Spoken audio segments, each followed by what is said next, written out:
Did your parents cause your eating disorder? The What's Eating You podcast is a series of mental health topics that are designed to make you think, learn, educate, and validate. Enjoy the show.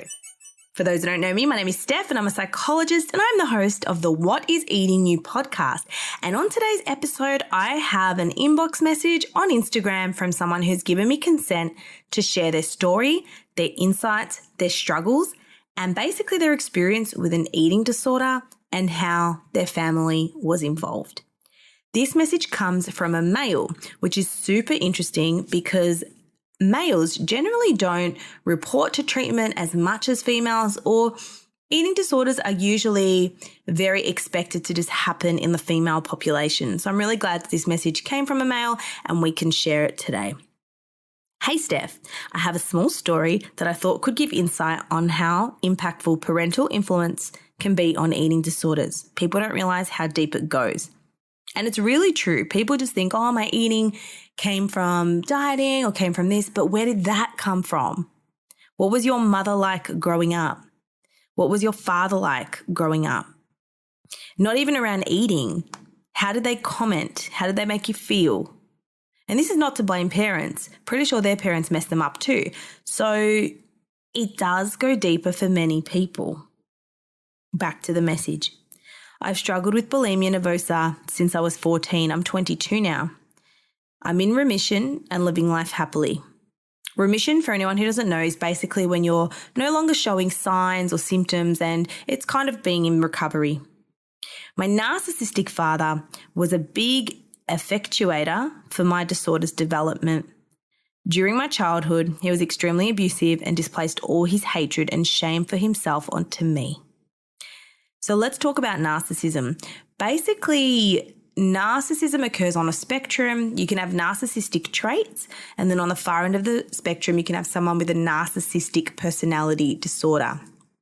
We do see a very strong correlation, well, I do in private practice, see a very strong correlation between narcissistic parental traits and eating disorder behavior.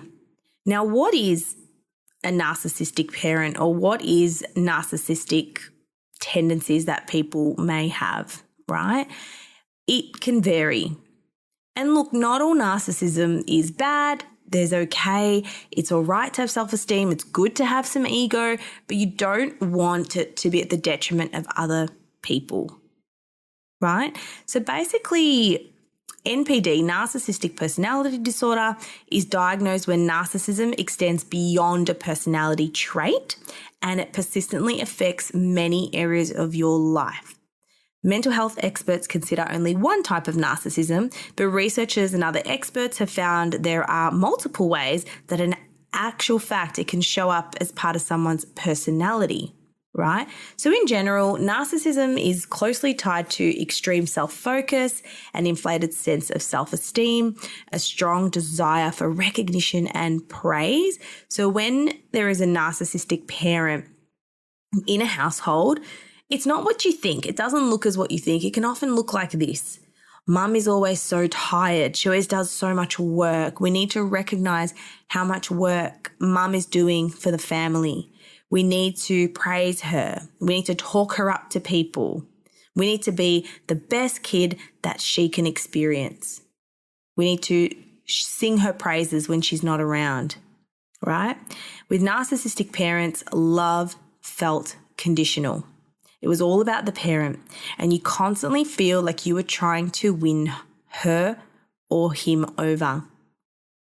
Now, if this is you, I want you to know that there will always be a vulnerable child inside you wanting your parents' approval. Okay? So the question is not how we deal with the narcissistic parent, but as an adult, how do we protect our peace? How do we protect our vulnerable child from being activated? And I can do another episode on how. But let's go back to this person's message. A core memory I have, which I believe was the moment my eating disorder formulated, was during dinner when I was 13 or 14. We were having a quote-unquote normal-sized dinner, no disproportionate sizes or unhealthy ingredients, and we all had the same portion. I had finished my dinner. quite quickly that day because I'd just come home from sports training and I was a teenager. My father reacted to me finishing my dinner by saying in an extremely dismissive and shameful way, "You ate all of that? Wow, no wonder you're fat."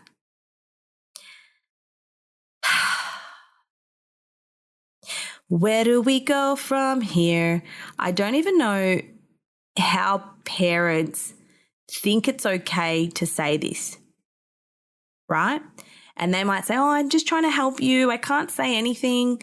I can't talk without you getting upset. It is true, you are overweight," etc.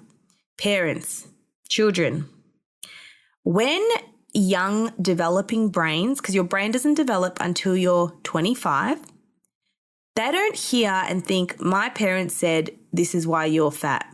All they hear is, "I am fat. I am unworthy. I am unlovable.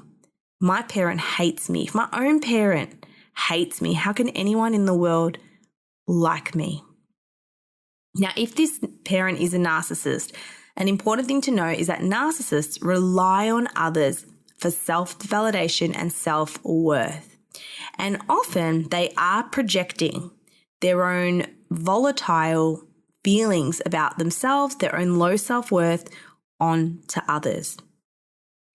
And this is what could be happening in this dynamic. I feel so crap inside that I'm going to project this onto my young child. I'm going to comment on them. I'm going to get a reaction out of them. Because if I get a reaction out of this child, then the focus is taken off me, in a sense. It's called narcissistic supply. They look for ways to get supply from other people that makes them feel good, because narcissists deep down often have a very fragile sense of self. They have a very fragile sense of who they are as a person. When he said that, all I could think in my mind was, I now remember why I have a debilitating eating disorder, personality disorder, substance abuse disorder, and have attempted suicide multiple times. Thank God I'm 1 year into DBT/schema therapy and have an amazing psychologist, because if this happened a year or 6 months ago, I would have had 5 tubs of ice cream, 5 joints, half a bottle of vodka, and substances as well. I want to share this because it's an eye-opener. I'm also an Australian Psych Honours student and I love your TikTok. Thank you so much. So how can a narcissistic parent, or how does a parent who criticizes your weight lead you to develop an eating disorder? Let me tell you. 1, early in childhood, you are basically a blank slate, and your early childhood experiences pave the way for how you see the world. How you see the world is known as a schema. And when we talk about schema therapy, this is what we refer to. So schema essentially is your representation of how you see the world around you. It came from Jung, 1990, who developed schema therapy. And this is for people who fail to respond to traditional therapy such as cognitive behavioral therapy. So people with personality disorders, alcohol use disorders, substance use, all of that.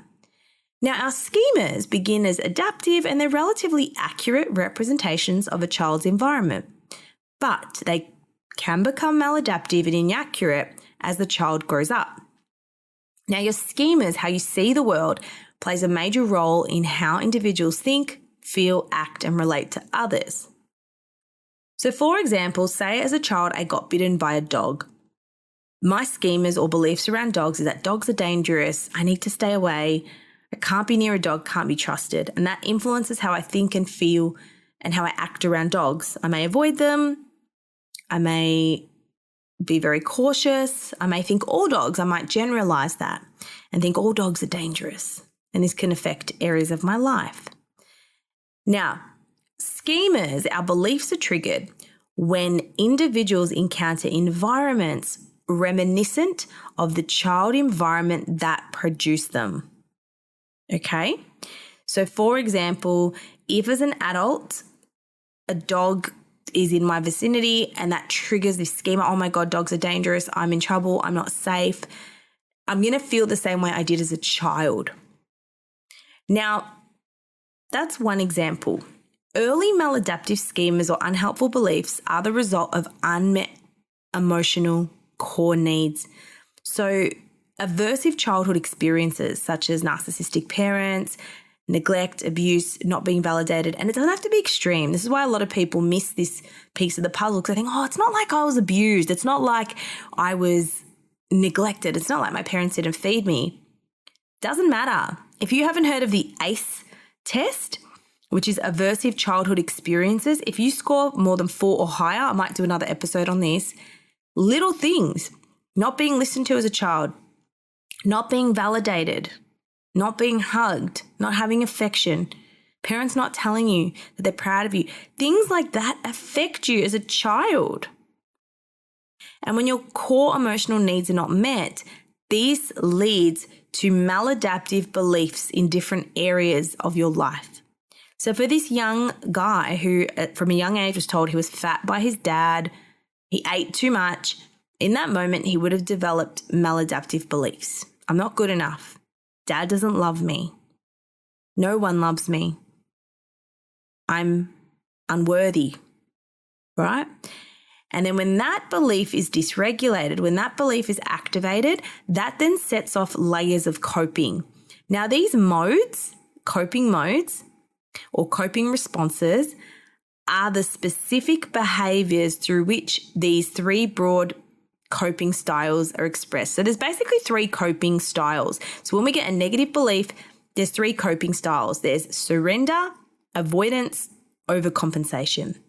Now, when we talk about binge eating, drugs and alcohol that this guy's talking about, this is an avoidance strategy. It's called a detached self-soothing coping mode. So to deal with the negative feelings, the negative beliefs, they detach and they self-soothe through food, through alcohol, through drugs. Because when I'm in this numbed state, I don't have to deal with my dad's beliefs. I don't have to deal with my dad's thoughts. I don't have to deal with this defective side of me. And defectiveness often has strong associations with personality disorder symptoms as well. And they find that individual schemas have been found to be significantly associated with theoretical relevant personality disorders, right? So for example, schemas around mistrust and abuse is really highly correlated with paranoid personality disorder. Yeah. Control, self-discipline, insufficient self-control and self-discipline is associated with borderline personality disorder, which I'm assuming that's the personality disorder this person is experiencing. So different beliefs, different experiences can lead to the manifestation of different mental health conditions. Now, I'm really happy that this person has been in therapy and they said they're 1 year into it. The reason therapy doesn't work for many people, they think it doesn't work, is because they don't stick it out.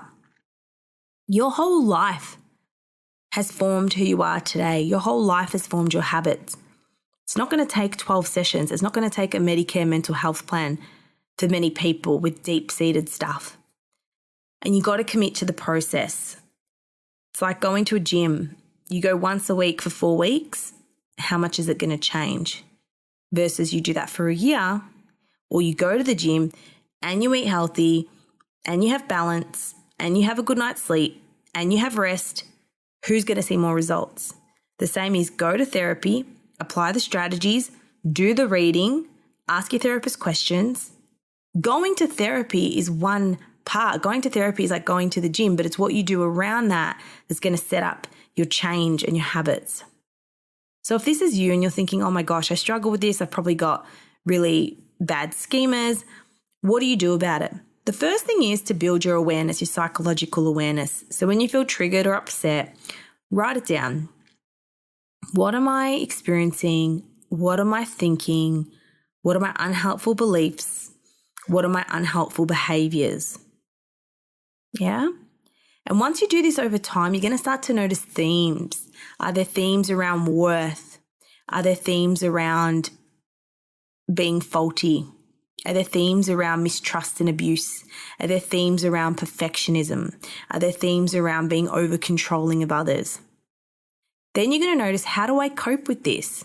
Well, when I feel this way, I go smoke.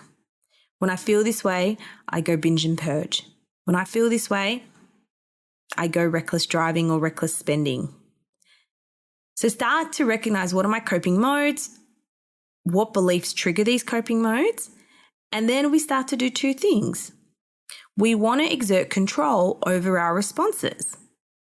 We want to increase our healthy adult mode. So all these modes I'm talking about, all these schemas, there's a part of us called the compassionate adult or the healthy adult mode. And this is the part we build in therapy. And we're not born with this part.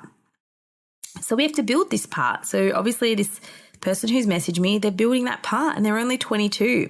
Their brain doesn't develop till they're 25. So doing this is the best thing you can do. So if you can start to journal this, increase your awareness, you can then start to exert control over your responses.